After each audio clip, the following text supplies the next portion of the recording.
Chief, would you please lead us in the Pledge of Allegiance? My pleasure.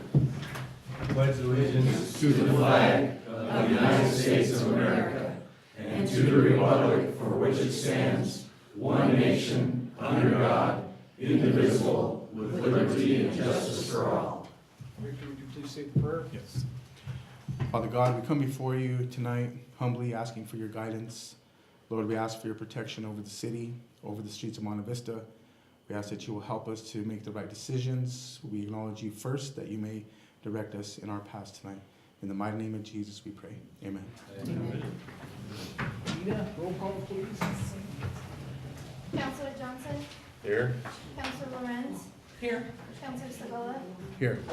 And Counselor Ellsworth will be out this evening. Mayor Becker? Here.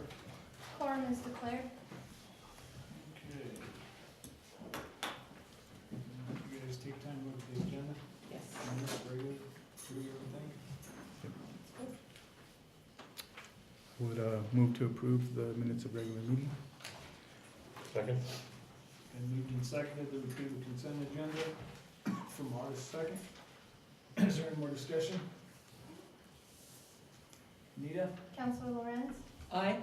Counselor Johnson? Aye. Counselor Sagola? Aye. Mayor Becker? Aye. Motion carries. Proclamation, communication, and appointments. Nita, please.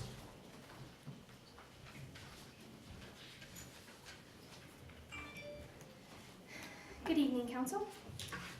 First of all, I am standing up here on behalf of the Theater Board, and the Theater Board is asking tonight that you appoint Mary Ovalis to the board.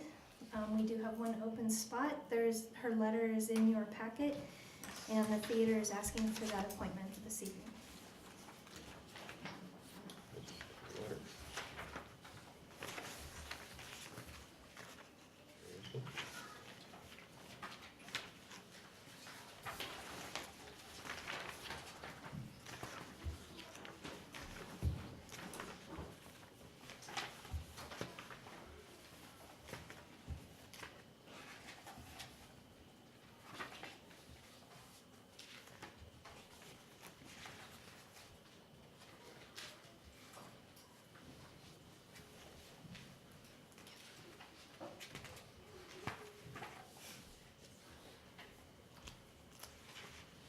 Can you read it out loud?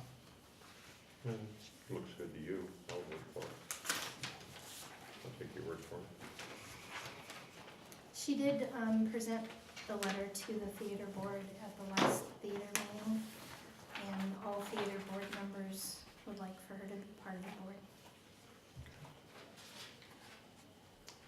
And then I move we accept Mary Olivet's letter of interest to join the Monte Vista Theater Board. Second. They need to vote on it or just appoint it? Been moved and seconded to appoint Mary Lewis to the theater board. Is there any more discussion? Counselor Sagola? Aye. Counselor Johnson? Aye. Counselor Lorenz? Aye. Mayor Becker? Aye. Motion carries. The next item on the agenda is a certificate of appreciation. I'd just like to read a letter from Trinidad State College. Thank you for allowing, dear Mr. Newberg, thank you for allowing the Trinidad State Junior College Commercial Driver License Program to use the parking lot of your administration building for third-party skills test. Thank you also for your assistance of your road crews and to clean the parking lot for us in order to paint testing lines. Your support of this program is greatly appreciated. As I am sure you are aware, the availability of CDL instruction is important for the economic development in the San Luis Valley due to the large number of agriculture businesses located there. In addition, the country as a whole is experiencing a growth of shortage of CDL drivers. Per the term of the Memorandum of Understanding, we will be in contact with you this fall to determine whether the agreement can be extended past December 31st. Thank you again for your support. Regards, Donna Howdo, Continuing Education coordinator from Trinidad State College. So they presented a certificate of appreciation. That's really cool. Very nice. So if you haven't seen them out there before, they're actually over by Sky High, and they do their testing over at Sky High. The next item on the agenda, I just think that we all should give a round of applause for Forrest. It says, "Dear Forrest, congratulations. You have been appointed to the Private Activity Bond Allocation Committee. Your participation and the skills and the talents that you bring to this board benefit Coloradans. As a member of this important board, you become a vital part of moving Colorado forward and seeing it continue to be the best place in the country to live and work. Thank you, Governor Hickenlooper." All right.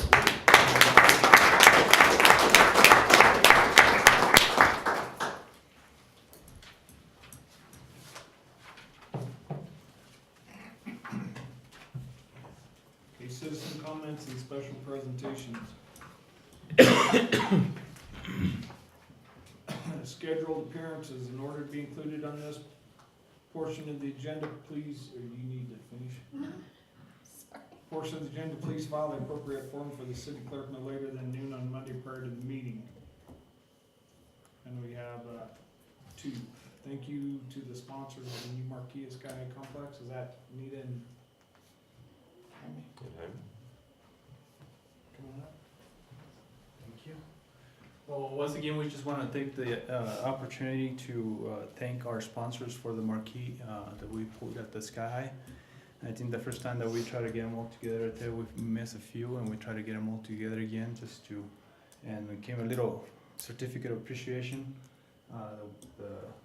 we all here put together for them, and so, you know, again, it's a small token of appreciation, like I say, and it shows how when different entities come together and the community comes together, we can achieve a lot of things. And that's just a small test, so, and hopefully we can move forward and get more things going for the city. So.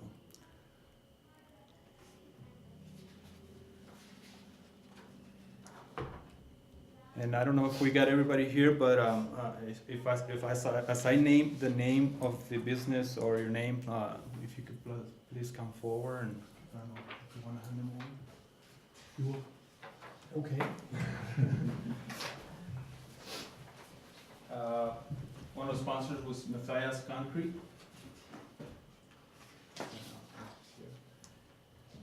The Agriculture Conference Committee.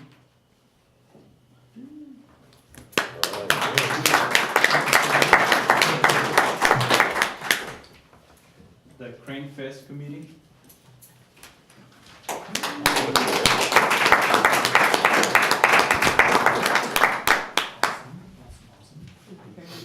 Thanks, appreciate it. I also have the Calvary Baptist Church.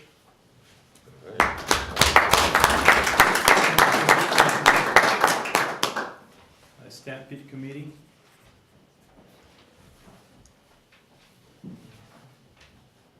We have Absolute Shine Auto Body. Monte Vista Rotary Club. Monte Vista Rotary Club. And you get two.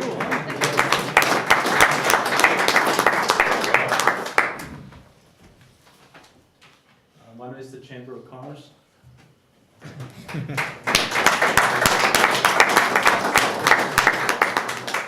The Monte Vista Kiwanis Club.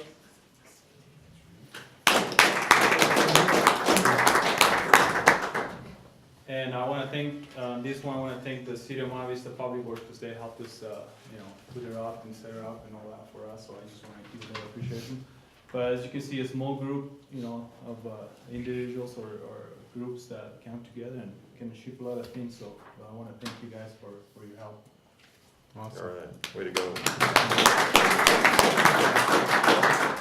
Can I get a picture of everybody who? So everybody that was here and got their certificate, please come up here, so. Thank you. I'd like to make a quick comment, and this has been a topic that the Ag Committee's been working on for many, many years, trying to get that sign updated. because not only us use it, but several other organizations use it. And thanks to Mr. Hurtado and everybody else that ended up working on this and finally getting it going. We've been battling this for a long time, but we sure appreciate the work that you did, got this taken care of. Thanks.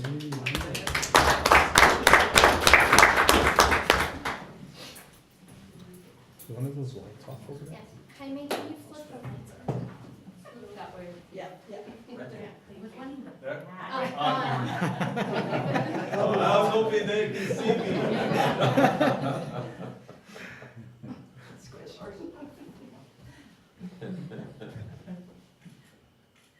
Thanks, you guys.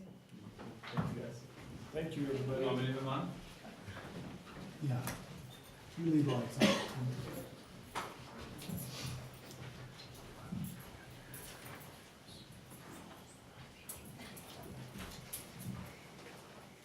RWEACT, they here? Yeah. React. Is that you? Yes, sir. Is it time? Yes, sir. You are in the hot seat, Travis. Okay. I'm at the hot podium. It's a pretty friendly crowd here, and for the record, my name is Travis Smith, and I'm here tonight representing REACT. It's kind of an interesting acronym, but it's the Rio Grande Watershed Emergency Action Coordination Team that was formed out of the 2013 fire to respond to natural resource impacts, the economic impact, and of course, public safety issues. And I don't know if, do we have the trailer? Is it? No, she told me that you'd give it to me when you got here.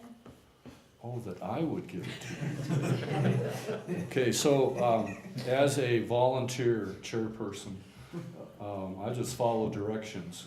And, so I think the request here is we will get you the trailer. There's been several documentaries by a couple of different organizations. One, REACT, commissioned a short documentary about the role of REACT in responding to the fire, bringing the three counties together, the $2.5 million that came from the governor's emergency disaster fund. I have, if I could, Mr. Mayor, just some current activities of what REACT has done recently. You can also find REACT at react.org, but it is RWEACT. I think the ask for tonight is, there's been a short 5-minute trailer which is a combination of several of the videos that have been done, just outlining the major accomplishments and the successes of what I call what good can come out of a fire. Well, there's a lot of good that came out of the 2013 fire. If you've driven up into the mountains, you can see that it's recovered. We didn't have any major debris flows. Do you have it? your beautiful bead footage. That's a nice backdrop right there. Okay, well, I'll just get out of the way.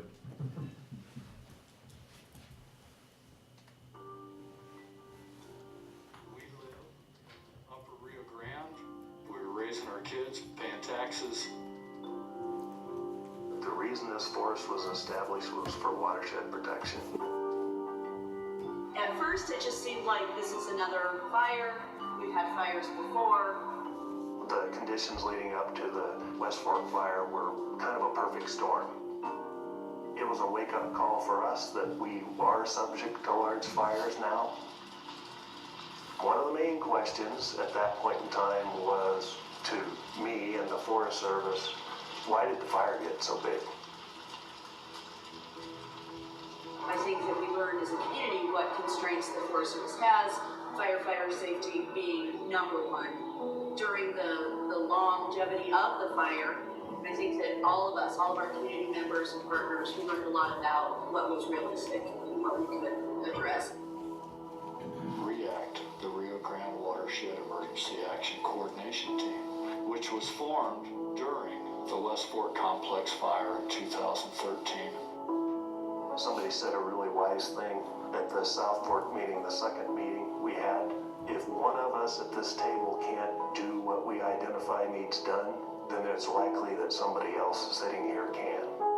It is a group of local stakeholders, county commissioners, elected officials, water conservation groups, and local landowners to come together to deal with the impacts that occurred during the West Fork Complex fire. You know, we all have a stake in protecting our watershed. We all have a stake in making the forest and the towns of Creed, South Fork, and others in the valley more resilient should this happen again.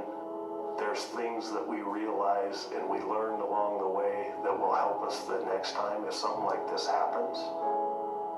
We've joked about becoming proact instead of react.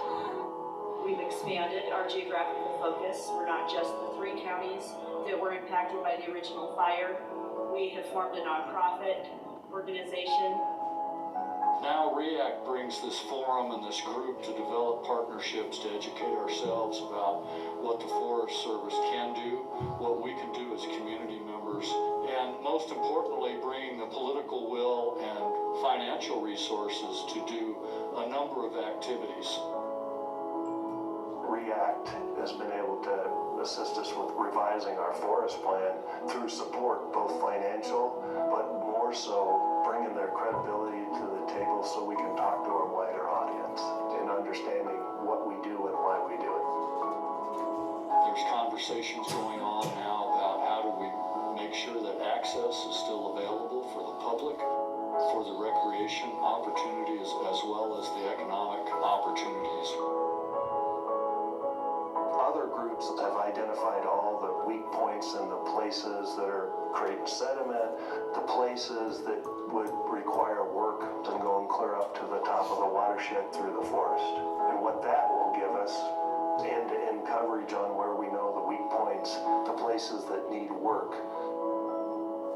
We've done a number of pilot projects for forest restoration and different techniques for woody biomass and responding to post-fire. The biggest opportunity to work in watershed protection and forest management in general, to be able to leverage to work at a wider scale, a scale that makes a difference across the landscape. I think what REACT has brought out of the smoke and the ashes of the fire is a greater sense of community and people having a place where they can get involved and make a difference for the upper Rio Grande watershed in the future.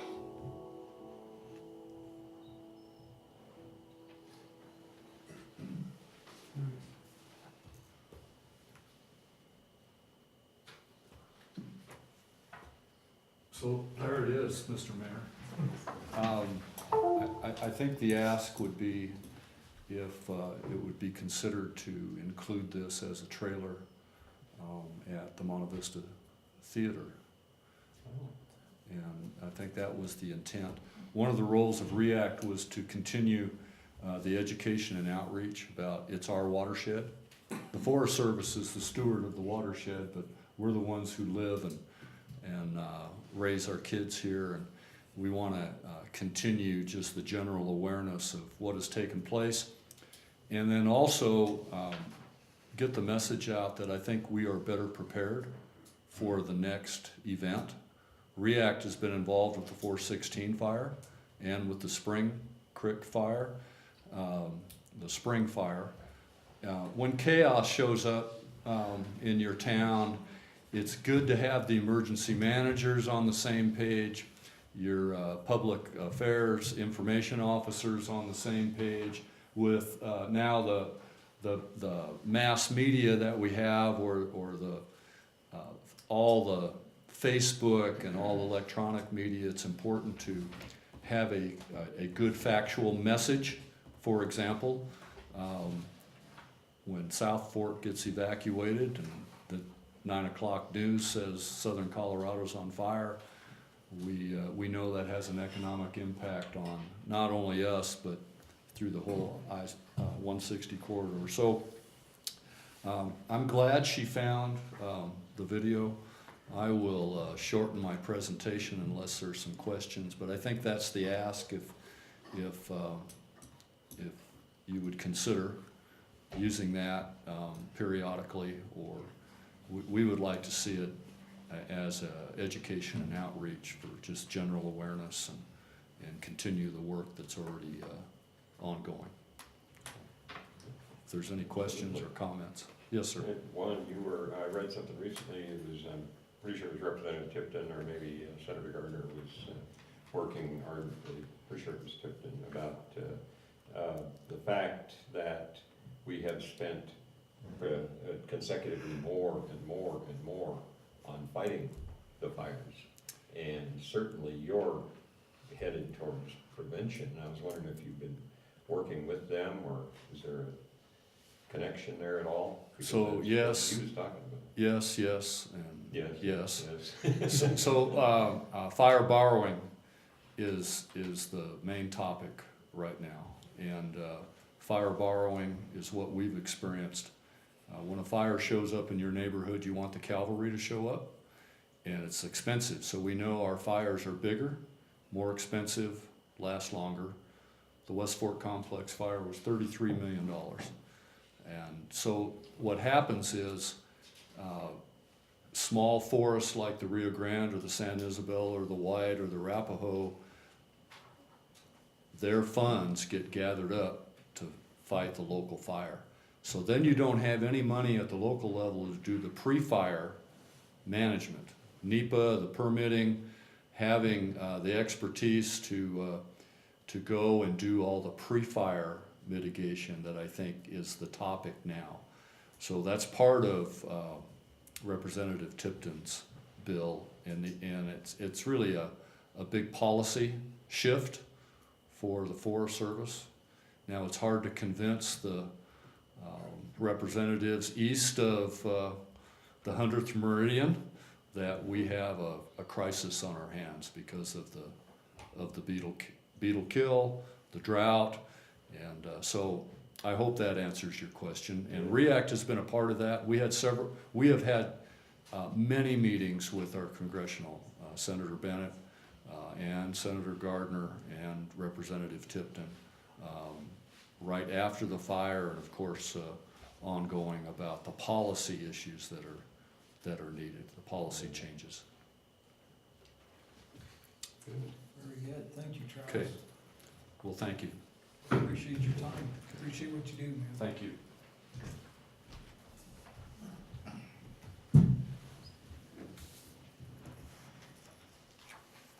Okay, we're to citizen comments. City Council welcomes your unscheduled comments. Please limit the comments to 3 minutes. Council will not take action at the same meeting. Do you have any comments? Yes, sir. Mr. Blair? To follow up with Travis, fires, real quick, kind of brief you on what's going on with spring fire. I've been working with them since 2 weeks into the fire on recovery and post-fire. And we set up for debris run on this fire, which never happened, thank goodness. But where does all the debris go when it comes down or when the fire is gone? It goes to a landfill somewhere. So consequently, we've been working on a post plan for the spring fire, and we got 140 homes that they're gonna have to bring debris into the San Luis Valley Regional Landfill. That sounds hard enough, but once the state comes in, declares the entire area asbestos contaminated, puts a different perspective on everything. So that's some of the stuff we're working with, but I encourage anybody, if you see any place for donations to that cause, the Farm Bureau, place in Fort Garland, wherever. And along the same line, the Bear team came in and did a extensive evaluation of the soil conditions, the extent of the fire through the whole footprint of the fire over there. So that's gonna help in the future. They've already had debris runs. They've had a lot of cases over there where they've had roads closed, flash flooding. And it's a hard deal when you have people that have a home, house, cabin completely destroyed. I've been talking to a lady from Paradise Acres, and I talked to her the first part of this week, and she was headed to Nebraska to go live with her sister. Her house burned. And she said, I'm finally to the point I can wake up in the morning and face the day and know what I need to do.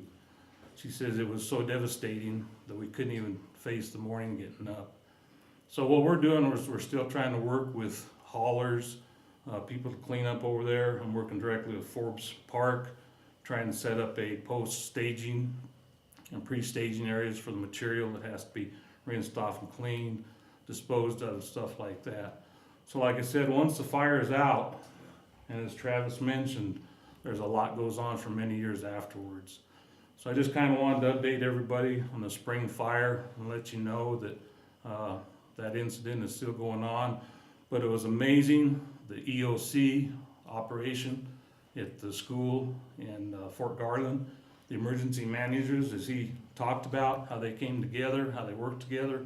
Emergency managers from all over the state came in and put that thing together. And then once the federal side came in, they all worked together also. But it's very impressive if you've been in on a fire incident like that. So with that, I'll just leave you with some information and a little bit of update. And we thank them for the work that they have done. And hopefully this kind of work will make it better for not if, but when the next fire comes. Thank you.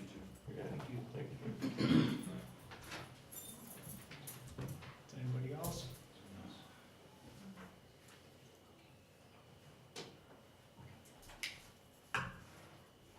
Okay, need a liquor licenses.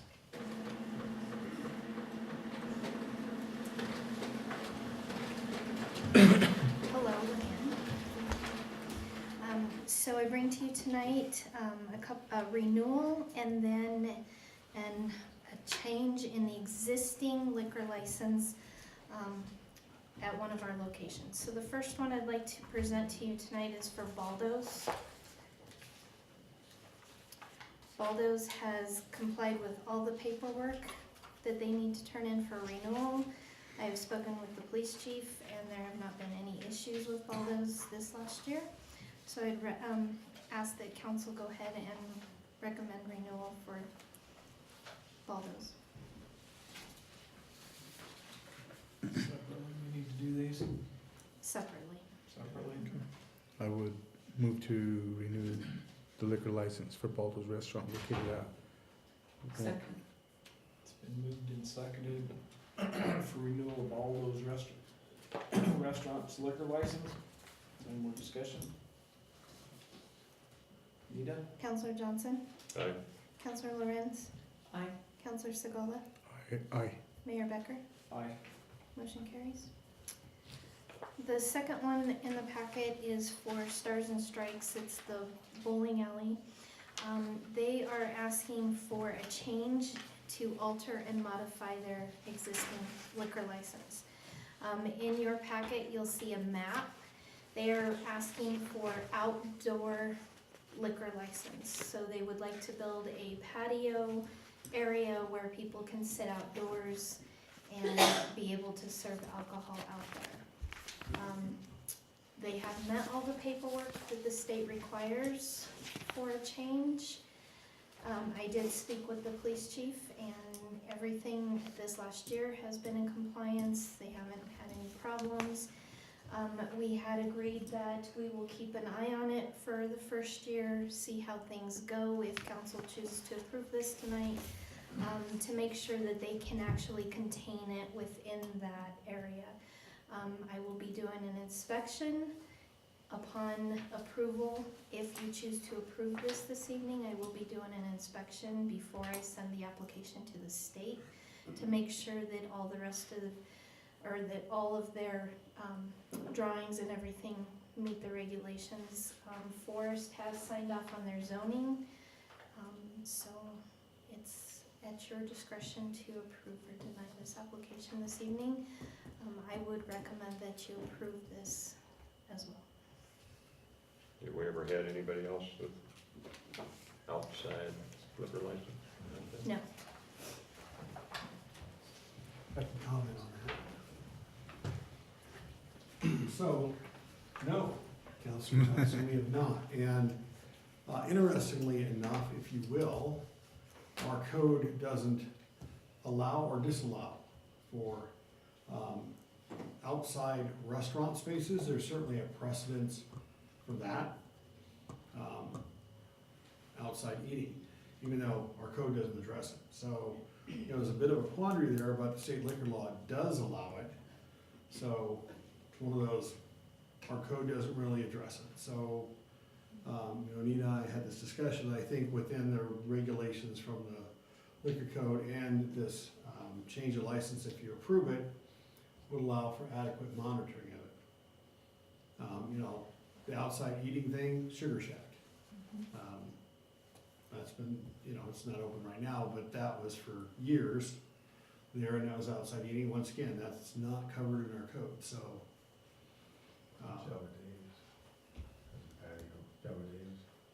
No, okay, so Java Davis as well. So, yeah, we don't really have a regulation on if you could have outdoor eating, and since the state liquor code allows that, I couldn't see a basis from the zoning, from my zoning administrator had, I couldn't see a reason to say no to that.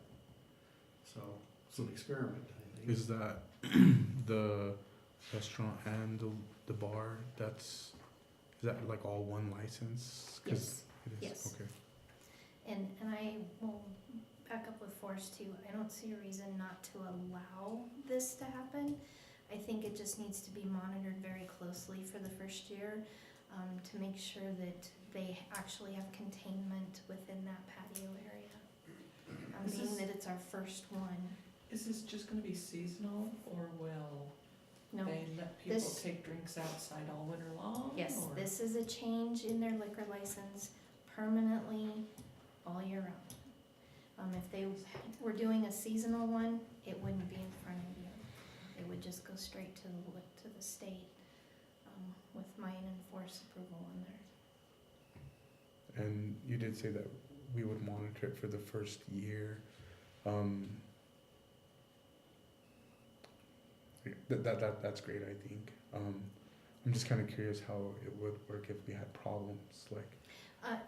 It's actually, not only within the state, but the police department has the right to shut them down at any point in time if liquor is served with outside of that perimeter. And then on top of that, once I catch wind of that, I shut them down completely, not just outside, but they lose their liquor license completely. And then it comes to the liquor board for a hearing to whether or not to give them back their license if they violate it. Okay. If I'm looking at this right, this is on the west end of the building? Yes, sir. It is, so it's right. Near Right. Jefferson Street.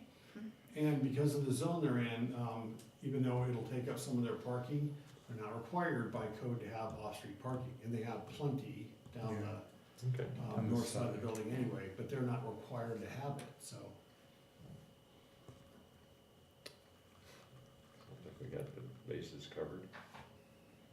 I guess, Chief, do most places have wrought iron fences, or You know, are they asking for solid fences? I think that's a great question. We talked about that, and I think we would hope they would maybe do something a little more robust, but we did a lot of looking online, and that's kind of common. But not in that setting so much as typically more on a downtown where it's right up against the sidewalk. So we thought the same thing, and then the more we looked, it was kind of, well, let's just maybe see how this goes. They did a good job when the Knights, the motorcycle. For the motorcycle. They did a good job Under the- that time, and that was a one-night deal with under, I think, the Chamber's license at the same time for special events. So I think that was telling that I think they know better, they want this to be a good thing and not affect their internal license, which could be pretty devastating for them. So I think that was our final thoughts is, let's see how that fence goes, cause it's likely gonna be a few inches apart and easy to kind of It's easy hand to things slide a through drink and not through. very high. They do have to allow exit for fires. safety, but I do think that most of the time, it'll be good weather only. I would hasten to think that there's not gonna be a lot of people out there in the winter, but we had exactly the same thoughts. Yeah. And we did, Thank you, Chief. we Yes, did sir. do our due diligence to research everything to make sure that they follow guidelines and that we can monitor it and make sure that they meet all the requirements to keep their license. It's a big risk that they're taking, I think. Yeah. Yeah. There's kind of lots of moves. I move to approve the change in the existing liquor license for Stars and Stripes at 1020 Second Avenue in Monte Vista. I would second that. It's been moved and seconded to allow the change in existing liquor license located at 1020 Second Avenue, Monte Vista, Colorado for Stars and Stripes Family Entertainment. Is there any more discussion? Yeah, when does all that take effect? Does it take a while, or is it It takes a immediate? while. Oh, No, okay. it's gonna take a while. Does they It have to takes build about, the area? No. Okay. correct, and then the state, once, if you guys approve it this evening and it goes through, then I will send it out, Monday morning with all the proper paperwork and everything, and it takes about 4 to 5 months through the state to get it back. If the state approves it, they'll do their due diligence to make sure that they've never violated any of their previous liquor license, and then Okay. You noticed. Counselor Johnson, Aye. Counselor Segala, Aye. Counselor Lorenz, Aye. Mayor Becker, Aye. motion carries. And then the last item, just an information only, I just wanted to let you know that the Colorado Potato Administration has applied for their special use permit to, for a liquor license out at Sky High for the Potato Fest. So that's just information only for you guys. Okay. Thank you. Good. Thank you. Forrest?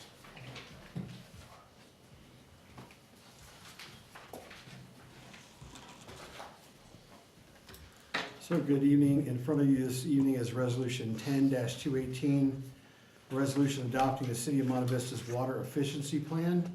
Whereas the City of Monte Vista recognizes the need to efficiently use its available water resources, and whereas the City of Monte Vista recognizes water efficient practices and activities will help ensure the long-term availability of water to the citizens of Monte Vista, and whereas increasing the city's overall water efficiency will reduce the amount of water the City of Monte Vista may be required to purchase, and whereas water efficiency is beneficial to the long-term environmental health of the San Luis Valley, and whereas a water efficiency plan is a valuable tool to implement water efficient practices and activities, now therefore be it hereby resolved by the Monte Vista City Council that the water efficiency plan developed by SGM Inc. for use by the city be adopted and utilized as the primary resource for water efficiency guidance utilized by the City of Monte Vista, read, adopted, and signed the 16th day of August 2018. Now, you all recall that Jordan Dimmick from SGM came down, 75 days ago or something. We had a 60-day public comment period.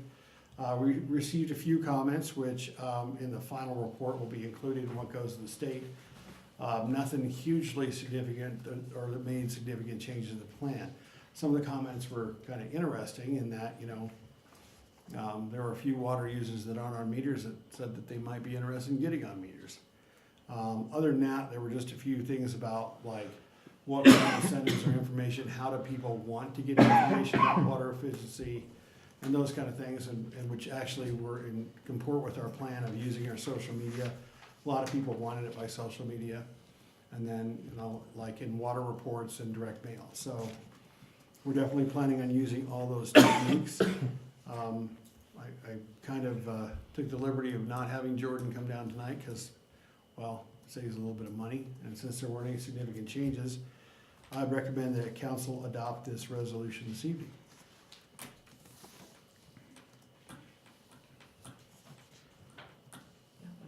That was a big piece of work. Yeah, year and a half. Years, yeah.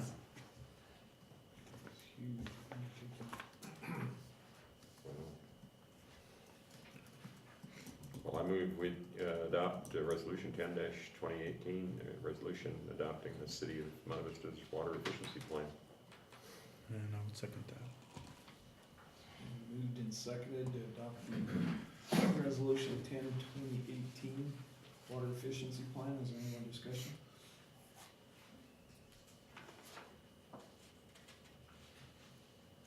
Nita? Counselor Lorenz, Aye. Counselor Segala, Aye. Counselor Johnson, Aye. Mayor Becker, Aye. motion carries. Thank you.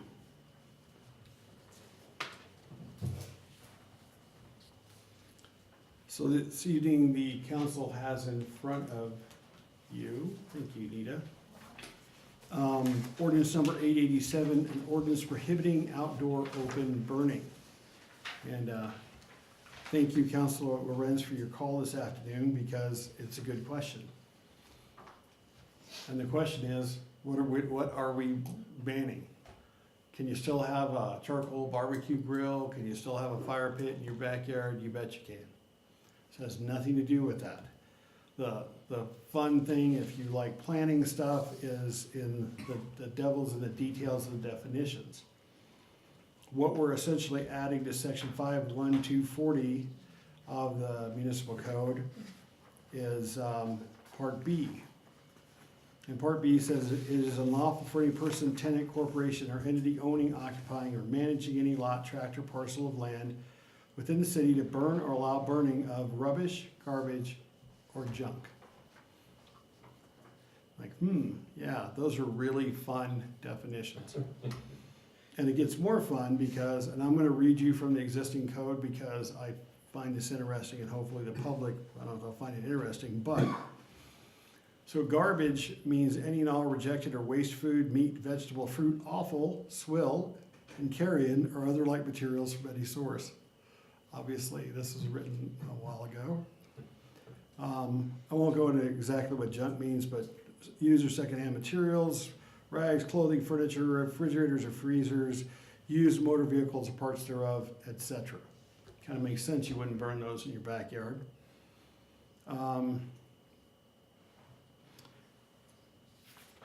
Then we get to kind of the meat of rubbish, garbage, and junk. So we already talked about what garbage is, talked about what junk is, and then rubbish is inorganic refuse matter such as tin cans, glass, paper, boxes, bottles, discarded building and construction materials, sweepings, and other like materials. Most of that stuff you wouldn't burn anyway because you could burn it hot enough to make it go away. What we are not making illegal to burn, and I love this thing because it is slightly confusing, is trash. Means any grass, clippings, leaves, hay, straw, manure, shavings, excelsior, ashes, toppings, twigs, worthless matter or material, and all manner of waste substances other than garbage and rubbish, usually accumulating upon, in, or around private premises. So while that's a strange definition of trash, what it means is your yard waste, your leaves, your clippings, your grass that you've mowed, whatever, you can still burn that in the city. There's a caveat on I'll get to in a second. And then weeds, well, they mean weeds, unsightly, useless, troublesome, or injurious growing herbaceous plants, and includes all rank vegetable growth which exhales unpleasant and noxious odors, and high and rank vegetable growth that may conceal filthy deposits. I love that old language. It's really kind of cool.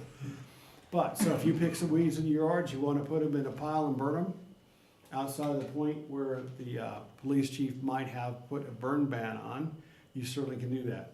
So people are allowed to do that and continue to use things like their barbecue grills. The only caveat on there, which is an existing code, it's unlawful and constitute a nuisance for any person to create smoke or odors from the burning of trash, leaves, weeds, refuse, or other material, which creates an annoyance to others. So you can burn things, but if the neighbor calls because you're smoking their house out, then a code enforcement officer or a police officer will come and ask you to put your fire out. You might want to manage your fire a little bit more. Part of what this relates to as well is Colorado state law. And in Colorado, under state law, anyone that's performing a non-exempted open burn in Colorado has to have a burning permit. So if you're going to burn garbage or refuse, if you're going to burn those kind of things, you need a permit from the state. And I dare say, as an individual, it's very difficult to get one of those. It's difficult for industry to get those at this point. And this is regulated by the Air Quality Control Commission. Burning without a permit or burning of prohibited materials can lead to a sizable civil penalty up to $10,000 per day. So that seems pretty onerous, and we obviously don't want anyone to get in trouble for that. Also, as far as trash burning goes, our municipal code section 10.530, basically it says in a nutshell that anyone who has a dwelling, apartment, house, or business will have trash service. So you're required to have trash service, so obviously there shouldn't be a need to burn the things that are prohibited. So anyway, wanted to assure the public that we're not gonna be, dealing with things like barbecue grills or fire pits or burning your yard waste. But if you're burning trash, you will get cited for it. And getting cited by us for it is a lot more pleasant than getting somebody calling Air Quality Control Division, having them come down and investigate it. And I've seen some of their fines, just in general, and when they say up to $10,000, they're not kidding. So, also it makes you a better neighbor. You know, there's nothing like the smell of someone's burning trash in the morning to start the day out right. So with that, if you all have any questions, I'd be happy to answer them. Otherwise, I would recommend that you pass ordinance 887 this evening on first reading. I'm just curious, how does this affect or pertain to the ditch companies when they come in and burn their ditches? Because it's just weeds, Right, but did they have to apply for a permit? because they're burning weeds, in theory, not. But that's really kind of their issue, more so than ours. I mean, It's covered under an agricultural exemptions, yeah, thanks, Jim. Okay. Yeah, agricultural burning is, burning water conveyance ditches or fields of prepared land for the planting of commercial crops. Well, is generally covered by that, but it doesn't say it's automatically exempt. And what section is that? Well, that's actually in the Air Quality Control Commission Regulation 9. Okay. So that's a state regulation.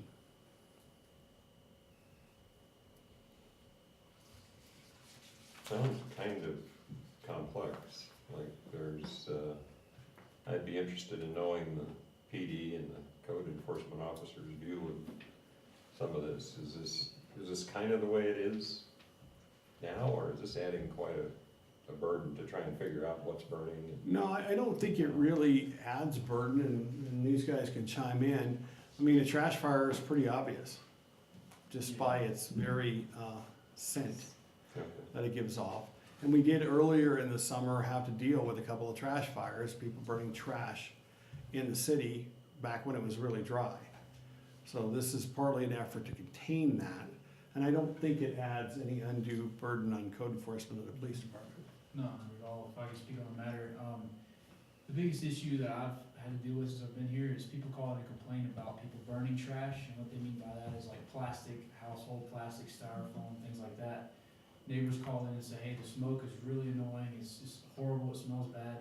That's the biggest thing, but people burning, just yard waste such as grass clippings and stuff, it's never really a problem. It's always the people burning trash, meaning plastic and household plastic and stuff like that, so.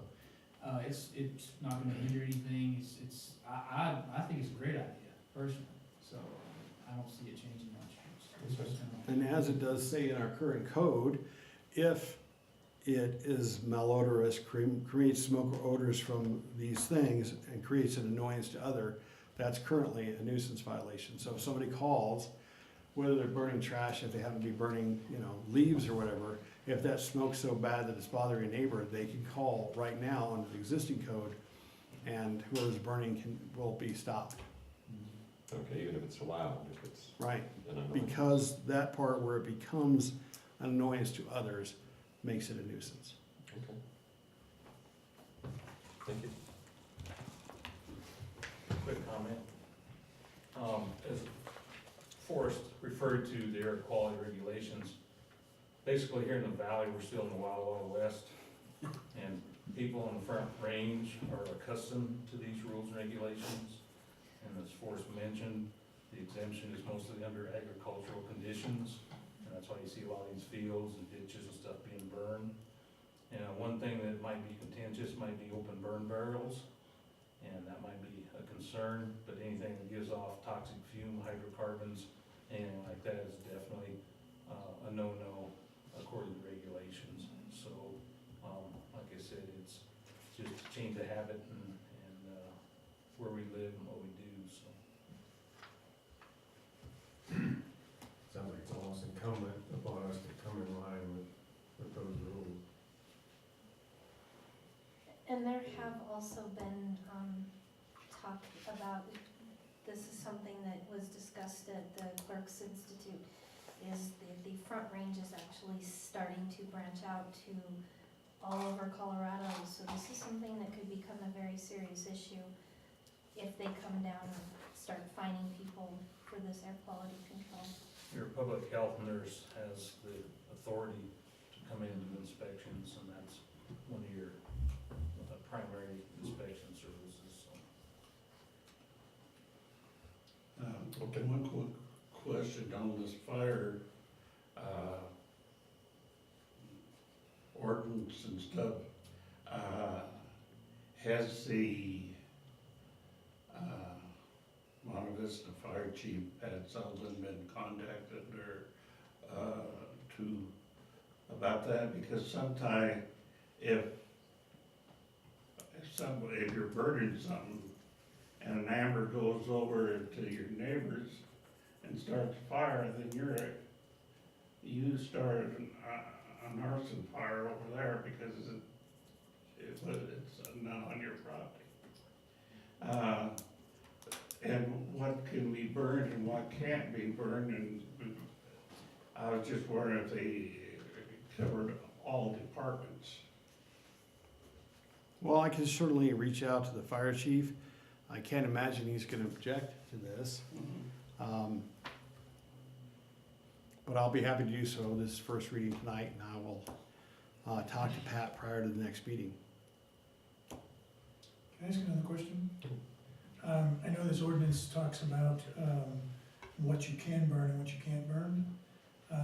Is there something that addresses that, I don't know, but is there something that addresses how you can burn it? Like it has to be contained, how it's contained, whether it's in a container, whether it's 10 feet wide, 50 feet wide. Because it doesn't really matter what you burn, it's how you control what it is you're burning, right?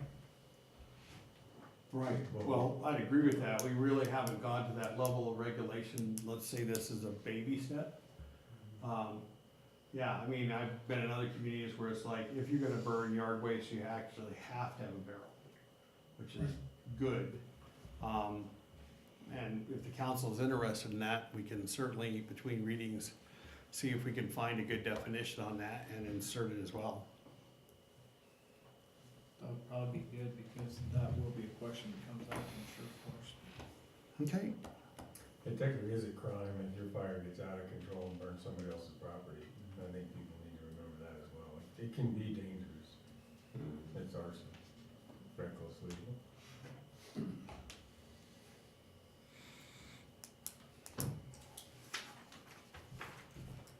Well, I would move that we adopt resolution 10-2018, resolution adopting city. Sorry. We retract already did that one, sir. I would move that we adopt ordinance number 887, an ordinance prohibiting outdoor open burning on first reading. Second. Been moved and seconded to accept ordinance number 887, prohibiting outdoor open burning. Is there any more discussion?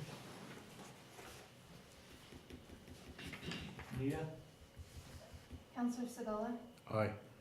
Counselor Lorenz? Aye. Counselor Johnson? Aye. Mayor Becker? Aye. Motion carries. Okay. This will be you too, Forrest Ward. Yes, sir, I'll put on my raw bands hat. You need to grow a little bit. I know, I'll work on that. She got some lifts for tonight, but nevertheless. So, what you have this evening is a memo from our Public Works Director regarding the award recommendation for the 2018 6th Avenue water line improvements.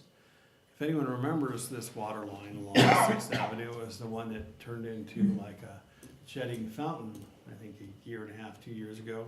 Yeah. That's a beautiful piece of water line, and that was one that was targeted in our replacement budget for this year. The bid came in, there was one qualified bidder, actually one bidder, and there was RMS Utilities, which is a qualified bidder. Their bid came in at $88,823. I always wondered how I get 23 or, you know, but anyway, nevertheless, we had a budget this year line item for $100,000 for that activity. As Rob points out, this has been a thorn in our side for a few years, experiencing several leaks. And I don't know if any of you saw that piece of pipe that they cut out there in the all-night pipe replacement operation they did a couple years ago. But it looked like porcupine. It had all these little plugs in it, been fixed. So they finally cut that piece out, but the rest of that line is kind of problematic. And part of this project will be to abandon the existing pipe and move the line a little bit to the south, I believe, because right now it actually runs through part of somebody's yard. So this actually would be an improvement both for the neighbors and a brand new water line in that piece. So the recommended motion, if council agrees with this, is I move to award the 2018 6th Avenue water line improvements to RMS Utilities for a contract price of $88,823 and no cents. And it was in the budget for $100,000? Yes, ma'am, so that's good. When will this start, this project start for us? Probably, I'm gonna guess, maybe 30 days or so.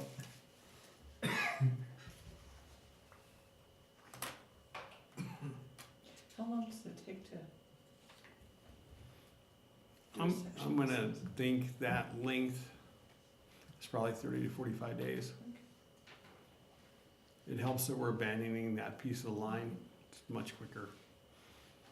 Because you're only using one section of that right under the highway? Yeah. So construction could run into winter. Well, Counselor, that's very optimistic, but yes, it could. As long as that, as long as it still works, they don't have to put it on hold for. No, I think that RMS is usually, once they get going, they're pretty quick.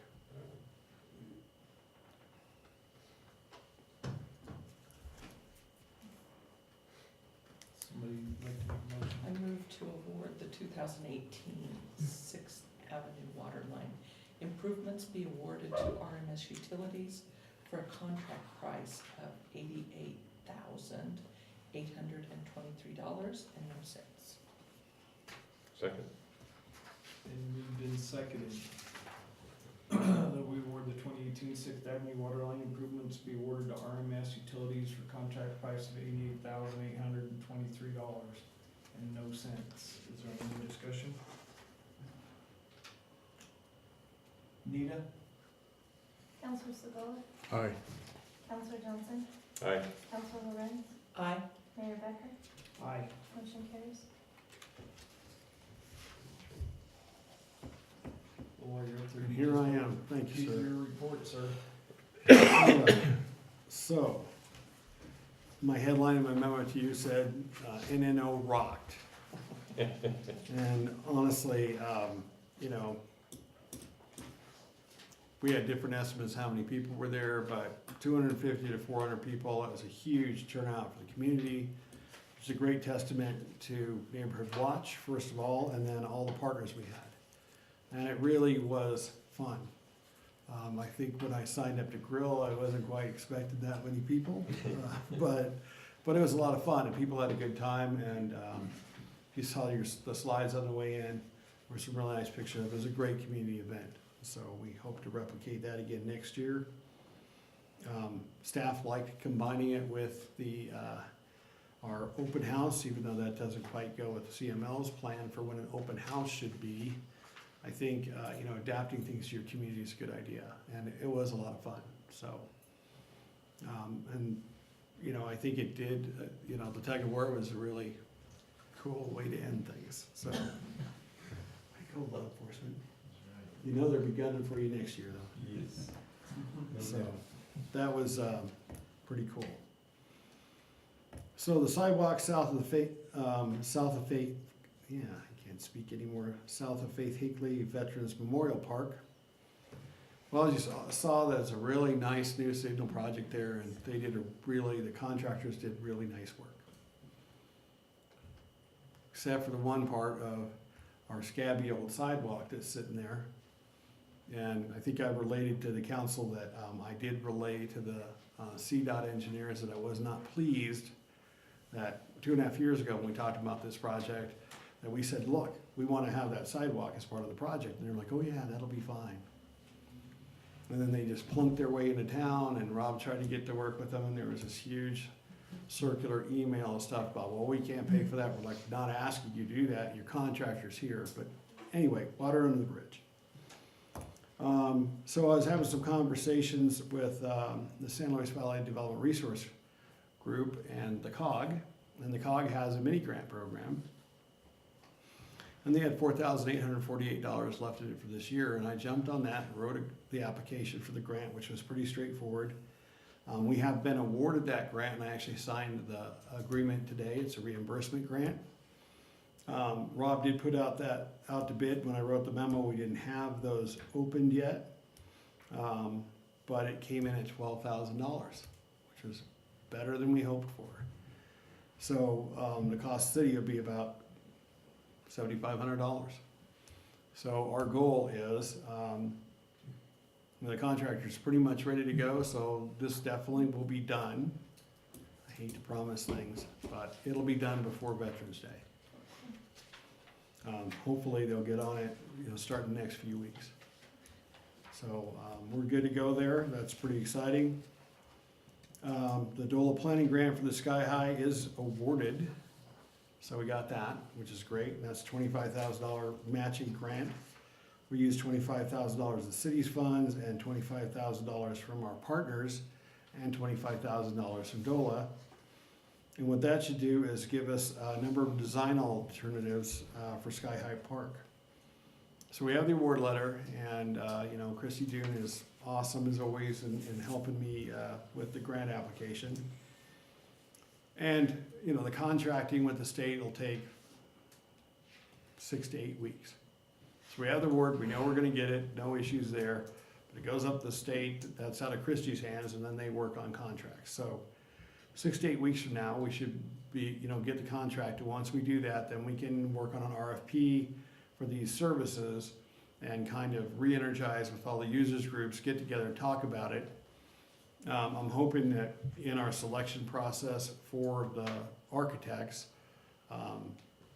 that we can have representatives of the user groups be part of the review process. I don't know if we'll interview those architects or not, depends on how much interest we get, but certainly we'll let this subcommittee review them, make recommendations, and we'll pick a contractor and we'll continue on that process. I am working on separate thing, which is the enterprise zone application. We have 2 enterprise zone programs in the city which are expiring this year.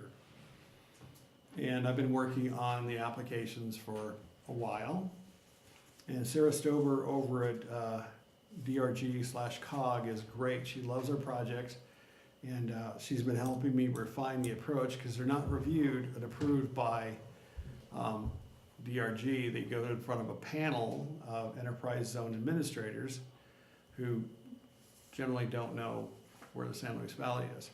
So we've been kind of crafting the language to remind them that, hey, there's 50,000 people in this valley and it's larger than the state of New Jersey. I looked that up, look at the square miles, just because I was like, because I've heard different states, so I actually looked that up and I'm like, we're larger than New Jersey. And the whole point of that, to make those folks, is that the Sky High project benefits 6 counties. And every job that creates counts. Up there in the Front Range, 100 new jobs, big whoop. You know, 20 new jobs here is a big deal. So hopefully we'll convey that message, we'll get that project approved. The other project is really our downtown revitalization project, and I think we'll get that approved as well. If I had to flip a coin and not get one, I'd rather give that one up and get the Sky High project, because obviously that plays into what we're really focusing on with that project. So, and what the enterprise zones do is they allow people to make contributions, minimum $100, personal contributions that they can then take a tax benefit. I'm gonna make a plug tonight, even though it's not my report, for Kids Connection. Now, if people make a donation to Kids Connection, the cool thing about that is Kids Connection is a certified child care facility. For Colorado taxes, you can get a 50% tax credit, 50% instead of 20. So as we've had donors coming in for Kids Connection, we're like, hey, you don't want to do the enterprise zone side, you want to do this other side because it's a better tax break. And the state made that easier 3 years ago. It was like hard to figure out how that worked. And they made it, it's like it's a one pager. It's like, here's the form, da-da-da, we fill it out, and Anika fills it out for the contributors, or I do. So that's really helping them out. And some of our corporate donors love that one. So that's actually really good. And hopefully at the next meeting, I'll be able to announce a couple of larger contributions that Kids Connection is about to receive. I don't know if they know about that yet, but I do. So those should come to pass, and you know, every little bit helps there, and these are fairly significant. So I'll keep you updated on that.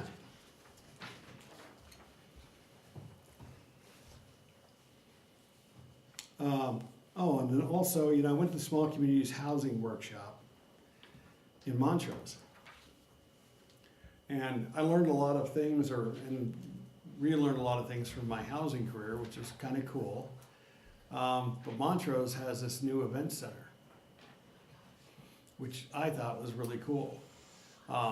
They have an indoor arena with grandstands and meeting space and offices and restrooms. I'm not sure if there's a kitchen there. I didn't go through the entire facility, but the whole thing is in one metal building. And they did a rec district for that. They have a management thing, and the cool thing is, like, it was a Thursday, and I went in there, and there were people training horses in the arena during the middle of the day. So I started talking to some locals about how all that stuff's working, and it was pretty exciting. Not saying that's exactly the design for us, but I was like, wow, you could see the potential of that thought process. So that was, you know, a bonus there. And then also, we are in the opportunity zones, which I will forward to the council. I don't think I did that yet. There's an article in Forbes about what those really are. It allows private investors who are going to have capital gains to defer those and put them into local projects. And I briefly talked to a couple guys there about housing, but they also are working on that whole opportunity zone angle. IRS hasn't quite figured it out yet. They were supposed to have regulations done in July, probably be October at this point, but that actually might work towards the Sky High project as well. So kind of exciting. I mean, and it's a really good deal for the investors. It's usually corporate investors. They can take capital gains, they can take this money and invest it in a project, and they aren't looking for a return for 10 years. So in that 10 years, if you're doing a project like ours, you can build up, they can make a return on their investment, but all the return on investment they get during that 10 years, essentially, and I'll probably mess this up, some of the IRS call me and say, what are you saying? But essentially, they don't get taxed on those capital gains either. So it's a really cool investment tool, and I think that can play into what we're doing. So that was, called the opportunity zone? yeah, so it's opportunity zones, and if you Google it, there's all kinds of stuff. But I will send you all the Forbes article on that, which explains it kind of nicely from a Forbes kind of perspective, but it's still pretty good. Anyway, so it was great for me to go to that conference. I talked about our, you know, the URA's programs, but these other things that, looking at the event center and then picking up on some of these other things. One other thing is the state is about to release this demographics package. And I sat down with this gal who, she's deputy director, but she's kind of new there, but they were able to show it to us live. And it's like the tools in it are really useful for demonstrating economic need and that kind of stuff. And, for housing developers, it's very much geared, but I think it'll be useful for our economic development efforts as well. So it was really like 21st century stuff. So applause to them. They did kind of a brief presentation on it at the SLV Economic Conference. But when I sat down with this gal, she was like, look at this, and look at this. And I'm like, whoa. So that should be out in a month. And I think we can, once again, wrap that into all of this stuff with Sky High. So I was pretty enthusiastic as I had the 3-hour drive home. But yeah, it was definitely worth the trip. And that is all I have of, and I did have my memo that we're looking at a compensation study for city employees. That's kind of overdue. And then, Courtney's got some expertise in parts of it, and we'll use, always mess it up. It used to be the Mountain States Employers Council, and now it's Employers Council. But this is totally in their wheelhouse kind of stuff. And they've done a lot of these, so, and we use them as quite a bit of resources in HR, so. We're gonna try to work that in and get that done as we work into the budget this year and see what we can do. But I do think it's important to properly classify our jobs and do all that HR stuff to make sure that we're, compensating our employees as best we can, that their jobs are properly classified and those kind of things, so. More on that to come. And I think, unless you have any questions, that's probably all I got. Wow. Thank you. I tried to be brief. Thanks. Thank you, Forrest. Mr. Trujillo? Okay. Mayor, council, thank you. I would like to just second what Forrest said about the community night out. That was really a good event. I thought it was, my hat's off to the city employees that worked and did all the stuff, and especially those folks that got in the dunk tank. I thought that was the chief. I dunked him twice, so I'm kind of watching my speed around town. So, but it really was a community builder, I thought, and it just went very well. So. I don't have too much here on my report. I did sign off on the airport grant that went out here a couple of weeks ago. I did get my letter off to the auditors, and with 2 of our major cases of litigation that got settled, I think ended up being a pretty clean opinion. I think we've got one issue left with our former finance director, but other than that, I don't really have, there weren't any other claims to talk about, and so I think end up gonna be a pretty good opinion for the auditors. Doing a little bit of research on an ordinance that I got from the chief here on underage marijuana use. I'm gonna do a little bit more research and see what we can put together as well. Let's see, doing a little bit of research for Forrest on the sale of some property in town that is owned by the city, and what conditions we might have to do to get some property sold, but I think things are looking pretty good on that. Got a planning commission meeting on Monday that I'll probably plan on going to. I'm sure they've continued a couple of their meetings, but they've got some things coming up that'll need some attention. And really the last thing, looks like the city court's gonna start getting a little busier than they have been. Most of them have been some pre-trials and not too heavy, but I think things are gonna start getting a little bit busier here this month and probably hereafter. But other than that, that's about really all I've got at this point, unless any of the council would have any specific questions.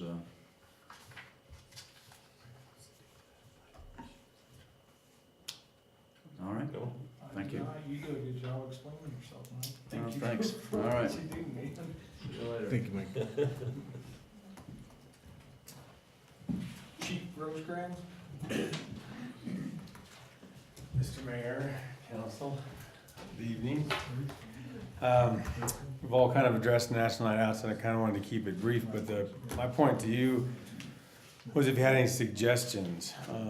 One of the things that National Night Out started, I think over 20 years ago, was what's called Project 365, and the point would be to what is National Night Out, Neighborhood Watch, and that program going to do for the next 365 days? What is going to be the plan to culminate something bigger, better? Because there's always, hey, we did a good job, pat everybody in the back, and then what? So Project 365 kind of keeps that momentum going. So I'll talk more about it in the Neighborhood Watch meeting, but I know it would be nice to have some input kind of from council on what that might look like too. Trying to decide what projects, community engagement wise, Neighborhood Watch wise, National Town Watch wise, that we might want to consider. I think I had some really good meetings with not only my advisory committee, but some others on things that I think we can just continue to do to make National Night Out better, more involvement that would have a lot of engagement as well. So we'll bring that back to you through Neighborhood Watch, but it's just food for thought for you guys to start thinking about that. And I think as we move into districts, I think it might be maybe fun to break that up into what counselors might be able to work on. I think there might be some obvious breaks based on where you live, and then there might be some breaks on what you want to accomplish too. So maybe that'd be something I think that the council could do, is how will you individually get involved in those breakdowns of Neighborhood Watch, and how we could maybe even match that to police districts, which is a little bit progressive for our size, but I think districts say a lot about ownership, investment, undedicated time. What are you gonna do with that? Where would you spend, if you're not responding to calls and doing anything specific, where would that cop go? Well, he'd go into his district because he wants to make the most bang for his buck there. So I think there's a lot of things, and that's my project kind of 365 concept that I think we can incorporate into several different aspects. So anyway, I just kind of talked right through my question. Was there any thoughts about National Night Out? One of the things that, since you asked, is would be just awareness. It's nothing new, Mm-hmm.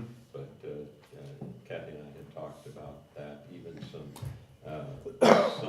some kind of major signage at the gateways into the city. I don't know how that translates to reality, but just more signage, more awareness, more communication, and headed in the right direction.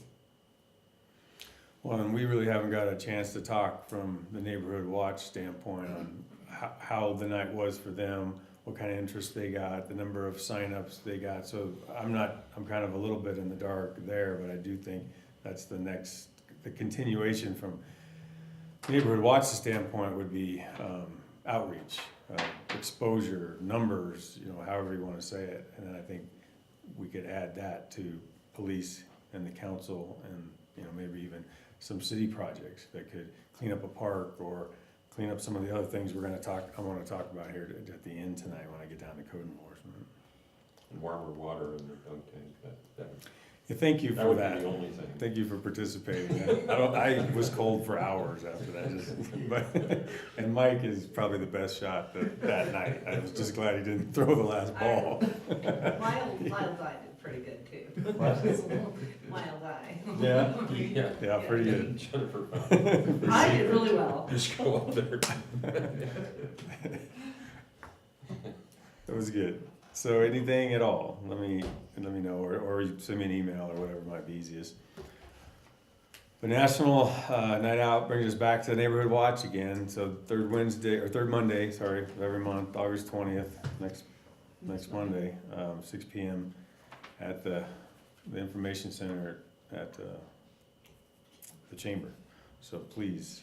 And then Crime Stoppers is really kind of taking a shot in the arm. We're kind of excited. So there's no meeting per se this month, but we're gonna select the new board members this month. So there'll be that meeting. And then we'll bring back more information about the upcoming month meeting, another grant coming through. We had our first tip that led to 2 felony arrests out of our city. So, and I have to say, without giving too much away, the person who called took a risk, which is nice. You know, I mean, that's kind of what it's all about. Making that call, even though it has some maybe potential personal, whether it be physical or just emotional. She took a risk, and that was pretty cool, so good for her. Any thoughts on that?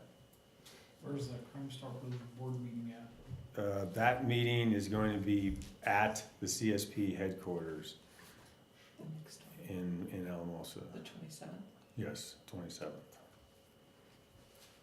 That would just be for the election of new members. No new business, no anything, just the passing of the torch, which will be pretty cool.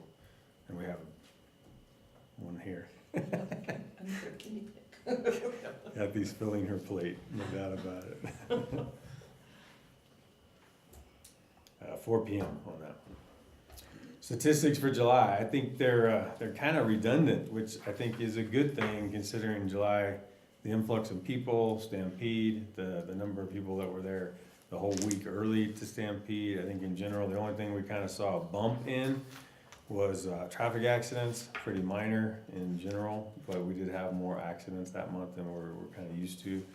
No more real, overall, no more real increase in issues, though, to be honest, which I think is kind of a good thing. And I'd like to see them go down, but given that month, I think that's probably acceptable. Any questions on those at all? They should be, I think they got included in your packet. Okay, good. So from administrative, we had kind of a rough month. Sergeant Van Zollinga, in a good way, moved on to center. He was selected as their police chief, so that's kind of exciting for him. Lost for us, no doubt. We'll be working to try to replace him.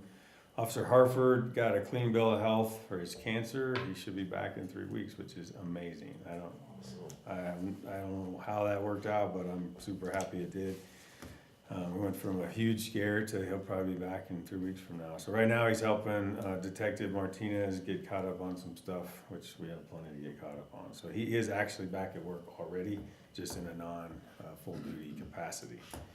Officer Valdez is in, he just started, or maybe, yeah, today I think was his first day of third phase. So he's about a month out too, doing great. He was definitely a good catch. You got to meet him at the dunk take. He's quite the character. He's going to be a great addition to the department, no doubt. It's that time of year, budgets, try to educate you. I did have a staffing study included. The decision was made to probably email you that. There's a lot of information. You'd probably just be spending time trying to read it while we're doing this because I think it's 13 pages. There's a lot to it about staffing the department, some national trends, some concepts about what we might want to do with staffing in the future. And it's probably beyond the scope of a single year's budget. So keep that in mind when you get it and read it. I didn't put a timeline on it because it's based on today's numbers. It's based on today's facts. But I also know that that's the reality is there's what we can afford and what we can get done. So that should be coming from Forrest very soon. We're starting a promotion process to fill in kind of the gaps. So that'll be interesting to see how all that works. We're hiring and promoting all at the same time. So we're kind of busy inside the department. Any questions on any of that from an administrative standpoint? Last thing is code. And I have to say Shane's done an awesome job of kind of picking up where Jeff left off. They're two completely different enforcers, but I think they're doing a great job. They've both done a lot for us.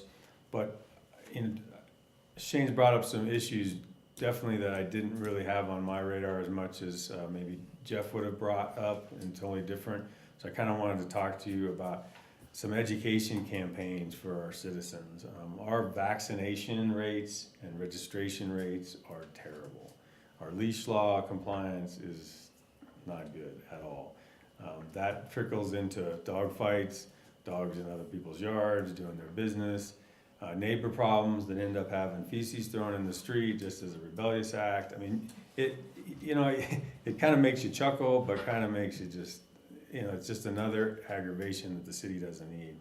So from an education standpoint, I'd really like to try to have us all put our heads together and see what we can do, what we can afford. And I think at some point, obviously, citations are relevant.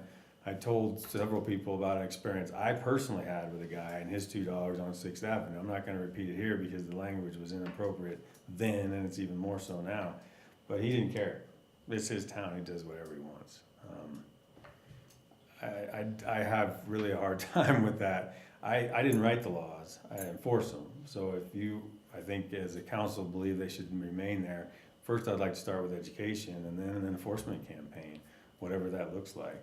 So keep in mind, I think with that, we've all talked about changes in the ordinances that might be appropriate.